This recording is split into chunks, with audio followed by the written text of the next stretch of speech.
Yeah, I would definitely agree, and it couldn't be better than that. You know, if you see it like that, awesome.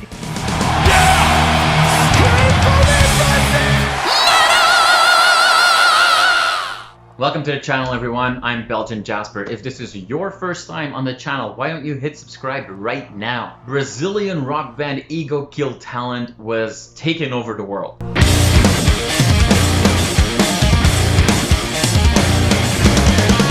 It's EGO KILLTALENT here on live, all the way from Brazil. And then COVID happened.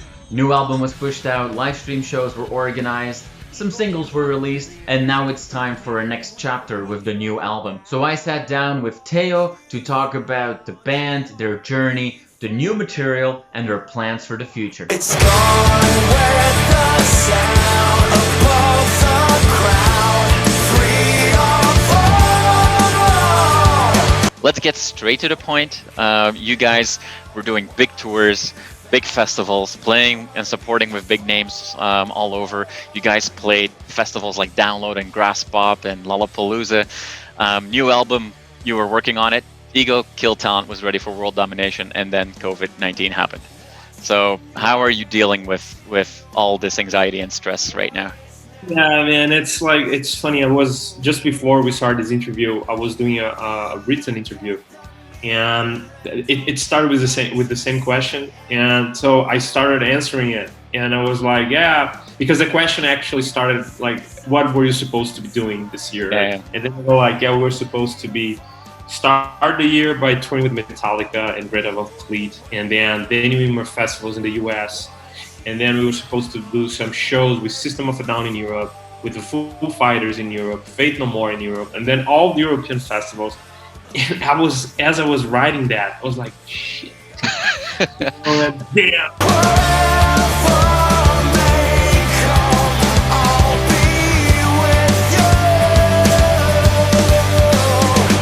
I mean, in the beginning, we were thinking, okay, this might last 3 months. And then we were like, oh, it's more like 6 months. And then we're like, oh, it's more like a year. And now, although we do have festivals being booked in Europe, we are just unsure of when touring is really happening again. I can't really see it happening without a vaccine. Sometimes we are meeting each other. We all tested for COVID, and we are doing some stuff together, like writing new songs and all that. But at some point, sometimes we just go like, shit, we should be touring. You know, it's just a weird vibe. And in the beginning, it was really weird because we didn't see each other for like 100 days or something. And then there was that vibe of what's going to happen, you know, what's going to happen in the world, you know, when are we being able to do everything that we were set to do. So yeah, I think it's a big exercise of acceptance and letting go and forgiving life, you know, for not meeting our expectations.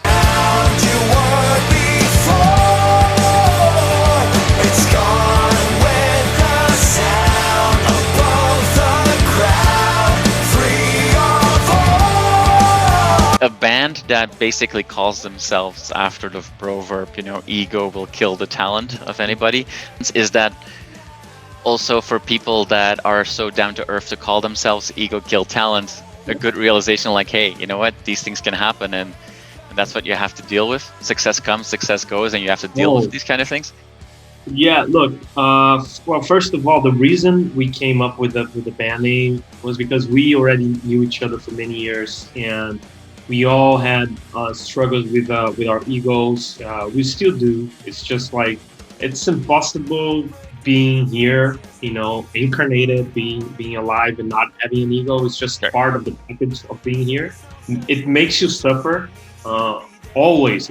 Egos always make you suffer. There's no way around it. I would say, like, before we had the band, that was already a topic we would talk about. You know, this like I said, the reason we picked that name was because we already lived in it, you know, and we were already like trying to make it an exercise of dealing with it, you know, in our lives.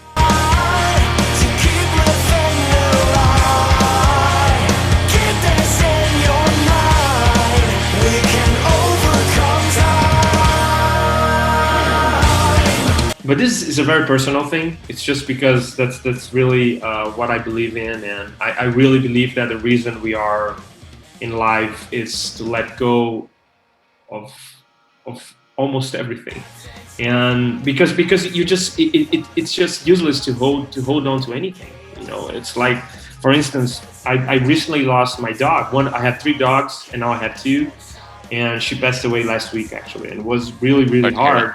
Yeah, it was really hard. She was only 7 years old, got a very aggressive cancer. In 4 days, she went from being perfectly fine to dying. You know, it wasn't euthanasia. She really couldn't take it anymore in 4 days, and that really made me think something that already think about a lot. But when something like this happens, you think it even more. Is that nothing here is permanent. Nothing here will last. And when you bring this to the equation, it's really pointless to get, you know, so frustrated and pissed off with anything that happened to you, because this is gonna pass.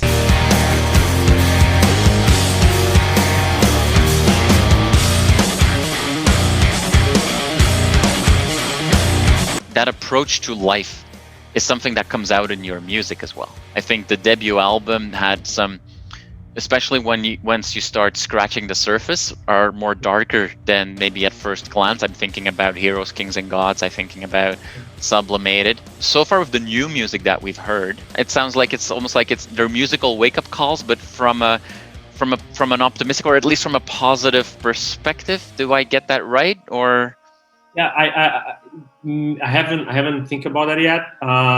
Maybe so far, we still have like another 9 songs to get released. Yes. One thing that it's interesting, that because we talk a lot about the lyrics and what we are talking about, and we always end up with the conclusion that it's not on purpose that like you said, that vision of life, it's in the lyrics. I think it's just natural that it goes there. Okay. That like it flowers there.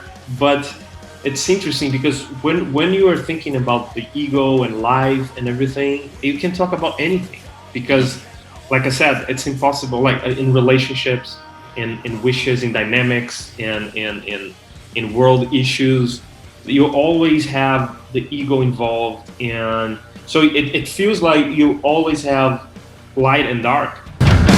All the ways you made me feel when I found your betrayal. There's no forgiveness out, there's no forgiveness out. We try to, like, we have songs, like I said in the first album, that you can we are talking about the shitty part of it. We are talking about where it stinks, and we like to talk about that too, because we visit that place as well. We also go there, and it's this dance. That's also about why the name of the second album, right? The dance between the extremes, because you bounce from here and there in different aspects of your life. And I would say for the new album, lyric wise, there are some heavy stuff coming, like more of the sneaky part of our existence, or our I don't know, the way we face life. There's something there. Actually, there's some very personal stuff of mine, you know, some very personal lyrics that are pretty heavy of family dynamics and things that it took me years to learn how to deal with it internally, you know, with family members and this kind of stuff. And yeah, I think there's more coming. And if you think like Life Porn, which was the second song we released,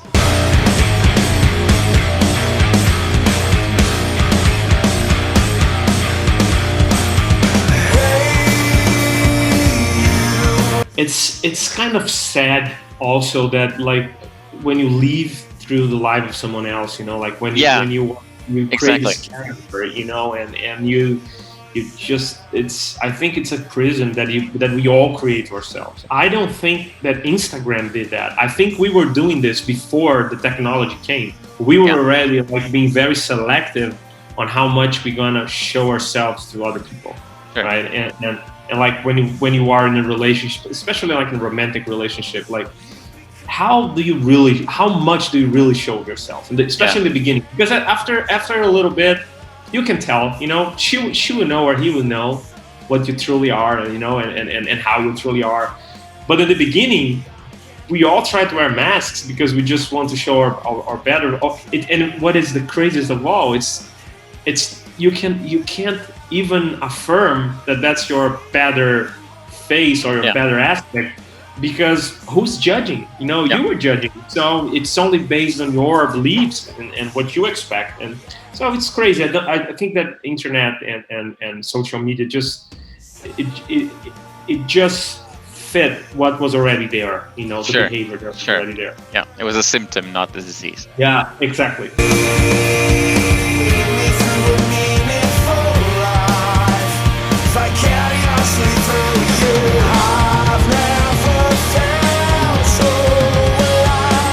It's interesting that you called it out, because I did want to ask you about that and Lifeborn specifically. It's clear that in that song and other songs also in the past that you guys are kind of attacking that whole concept of, you know, a fake image, or, you know, wearing a mask and trying, you know, break free from that. At the same time, EGO KILLTALENT has been really good at using these platforms as well to, you know, promote your music, engage with people. So is that symptom of the disease a necessary evil? Yeah, well, yeah. The way I see it is absolutely anything in life. It's about how you deal with it and how you relate to it, and not too much about the thing itself. Mm-hmm. So, like, for instance, I think that, let's say social media, Instagram, for instance, I think it can be a harmful weapon that you can use against yourself, or it can be an amazing tool for sharing and spreading, to connect and spreading love and communicate, right? So I think it's not about the tool itself, it's about how it's like a hammer. Instagram is like a hammer. You can use to fix something or to build something, or you can use to kill someone.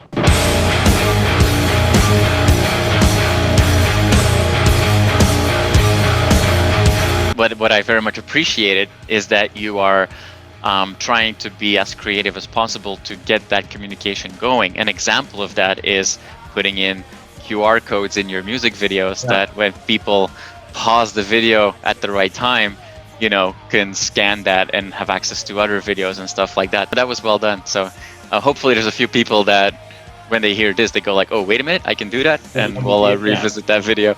Yeah. And so, you know, talking about online presence and, you know, staying alive. One of the reasons that we're talking today is because of, you know, the Danny Wimmer Presents show and live stream that you guys were part of. You also did the live from the flat screen.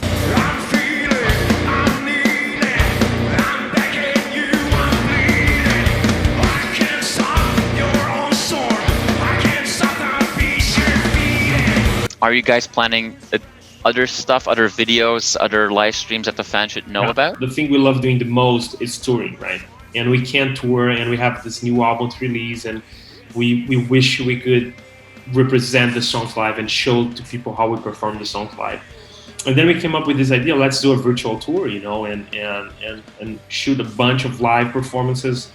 And what we did is we did one live stream, 100% live, and it's online. It's on YouTube. You can find it there. And we also recorded a bunch of sets, like 6 or 7 different sets that we recorded live in studio, and we edited and we made it like as a TV show, you know, with some more information in between songs. And we released it through different radio stations in Europe, in the US. And that was a way to be present, playing live, you know, in this crazy times.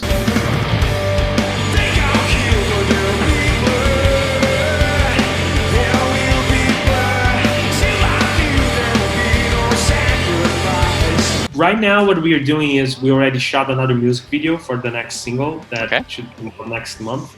Nice. And it sounds like it looks like we're gonna do another live streaming at some point soon, I would say. Especially if there's no vaccine soon.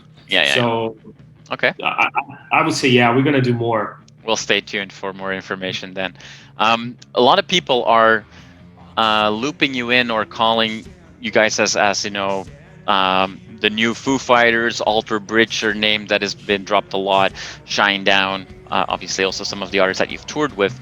Are these also for you guys the main influences, or who's been your key influence?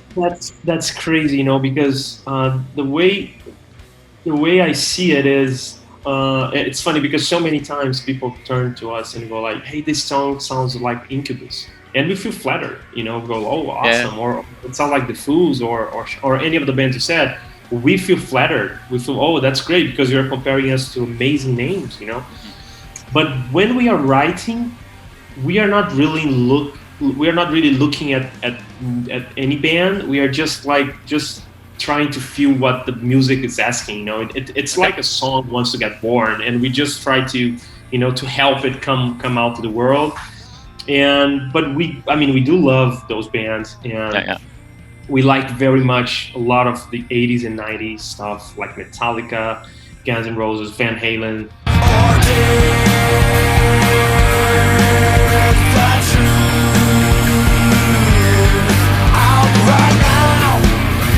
We also love like Lenny Kravitz, Phil Collins. I personally love Billie Eilish. So it's a big mix of things, and we just see what gets out of it, you know. I mean, that also means that you guys can fit it into a lot of different areas. And if somebody asks me to describe your band, I would say that you guys are a rock band that boys can bounce to and girls can dance to. Is that something that you would agree with?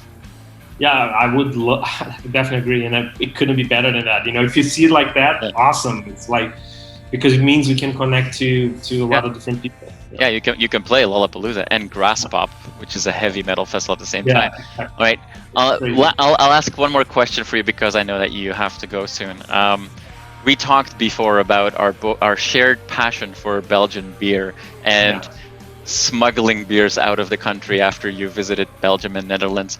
So what's for you is the most successful way of packing beer into your spare luggage, of getting that home, and how has it completely misfired? Yeah, I never had a problem with the bottles, thank God. I mean, it always arrives safe and sound.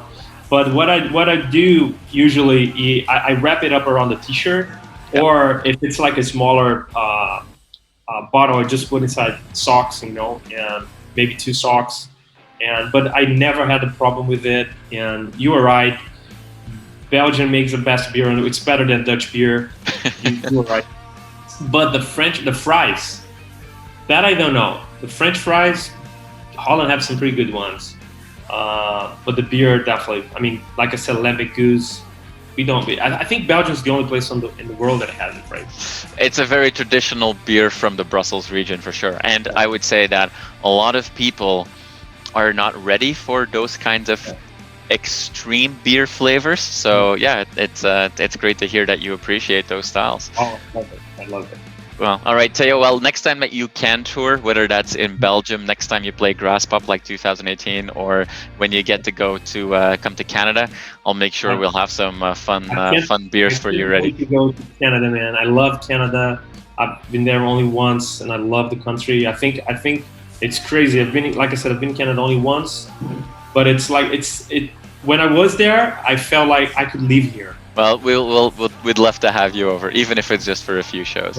Well, it sounds like there's a lot coming our way. So we obviously know that the new album is coming, new video clips with potentially more live stream shows. So we'll all make sure to stay tuned on all your social channels and online channels.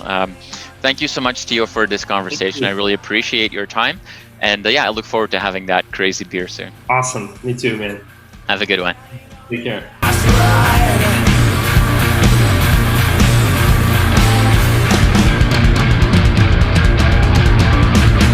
You are awesome for watching this video. Click right here to see more content like it and subscribe to the channel.